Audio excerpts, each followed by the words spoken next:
కూటమి సర్కార్ అమరావతితో పాటు విశాఖ అభివృద్ధిపై కూడా ఫోకస్ పెట్టిందా?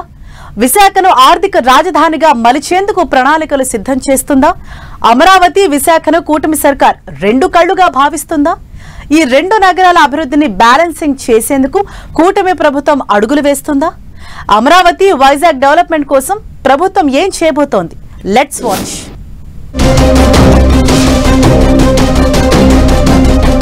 ఏపీకి అద్భుతమైన రాజధానిని నిర్మించడమే లక్ష్యంగా సీఎం చంద్రబాబు అహర్నిశలు కృషి చేస్తున్నారు. గత వైసీపీ ప్రభుత్వం 3 రాజధానుల మంత్రం జపించినా కూటమికే జై కొట్టారు ప్రజలు. వైసీపీ గెలిస్తే విశాఖ రాజధాని అవుతుందని తెలిసినా ఆ ప్రాంత ప్రజలు కూటమికే పట్టం కట్టారు. అయితే విశాఖ ప్రజలు ఎక్కడా నిరుత్సాహపడిపోకుండా కూటమి సర్కార్ పక్కా ప్రణాళికతో అడుగులు వేస్తోందట. కూటమి సర్కార్ పవర్లోకి వచ్చిన డే 1 నుంచి అమరావతి నిర్మాణ పనుల విషయంలో యాక్షన్ ప్లాన్ ని రెడీ చేసుకుని ముందుకు వెళ్తోంది. అదే సమయంలో రాయలసీమ, ఉత్తరాంధ్రకు కూడా సమన్యాయం చేసేలా ప్రణాళికలను రూపొందించిందట కూటమి సర్కార్. అమరావతితో పాటు విశాఖకు ఎనలేని ప్రాధాన్యత ఇస్తోంది. విశాఖను ఐటీ హబ్ గాను, పారిశ్రామిక కేంద్రంగాను తీర్చిదిద్దడానికి ఉన్న అన్ని అవకాశాలని వాడుకుంటోంది. అలా విశాఖపట్నం వాసుల కలలను నెరవేర్చే పనిలో సక్సెస్ అవుతోందని లోకల్ టాక్. తాజాగా విశాఖ పర్యటనకు వచ్చిన మంత్రి నారా లోకేష్ ఈ ప్రాంతాన్ని ఐటీ హబ్ గా మార్చుతామని ప్రకటించారు.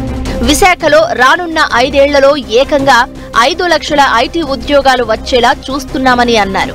అంతర్జాతీయ నగరంగా, ఆర్థిక రాజధానిగా విశాఖను తీర్చిదిద్దుతామన్నారు.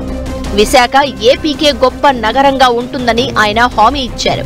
విశాఖ గురించి గొప్పగా చెప్పడమే కాకుండా విశాఖకు కూటమి ప్రభుత్వం ఏం చేసింది, ఏం చేయబోతోంది క్లారిటీ ఇచ్చేశారు లోకేష్. ఇలా విశాఖ రాజసం కానీ, రాజధాని హోదా కానీ ఎక్కడా తగ్గకుండా ప్రభుత్వం ముందుకు వెళ్లేలా కనిపిస్తోందని లోకల్ పీపుల్స్ చర్చించుకుంటున్నారట.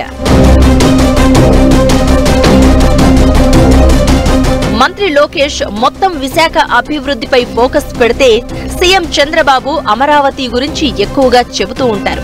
ఏ సభకు వెళ్లినా, ఏ కార్యక్రమానికి వెళ్లినా అమరావతి అద్భుతంగా తీర్చిదిద్దుతామని చంద్రబాబు ప్రస్తావిస్తారు. ఇలా 2 నగరాలను డెవలప్ చేసేలా కూటమి సర్కార్ దూసుకెళ్తోందని అన్ని వర్గాలు చర్చించుకుంటున్నాయి. ఈ విషయంలో విశాఖ జనాలు కూడా ఫుల్ ఖుష్ అవుతున్నారట.